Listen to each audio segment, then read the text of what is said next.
Bobby Fischer was born in 1943 in Chicago. He learned chess at the age of 6.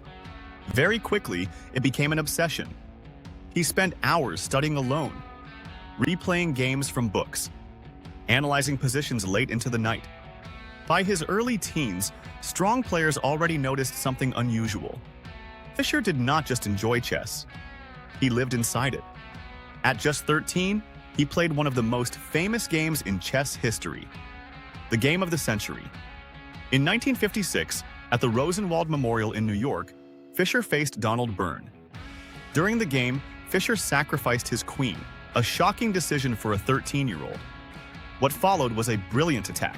His minor pieces coordinated perfectly. The position collapsed for Byrne. The game ended in a beautiful forced mate.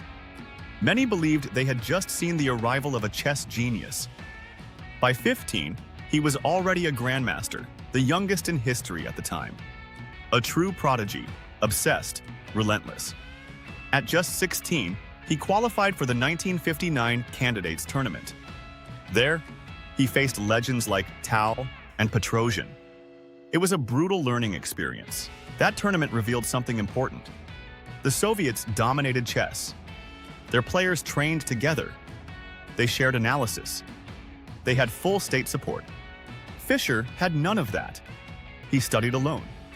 An American teenager challenging an entire system.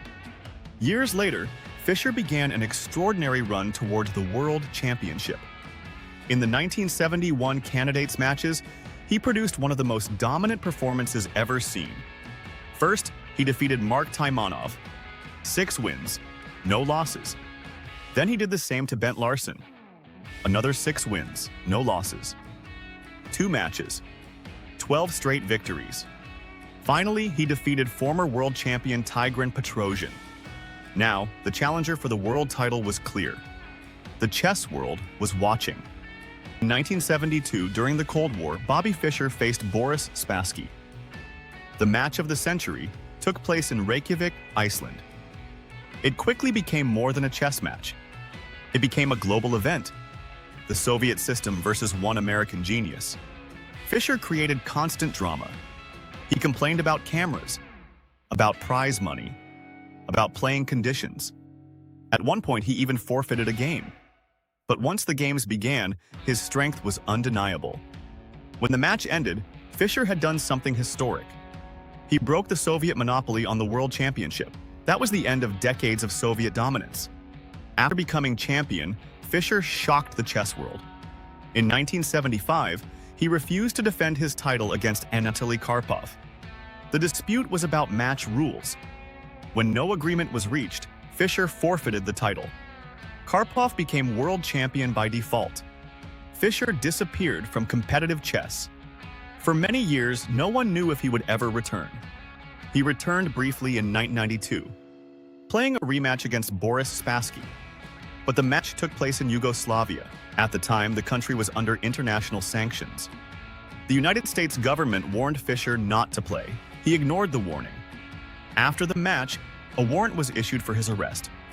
From that moment on, Fischer lived as a political exile, moving between different countries. Eventually, he settled in Iceland, the same country where he had become world champion. Fischer died there in 2008.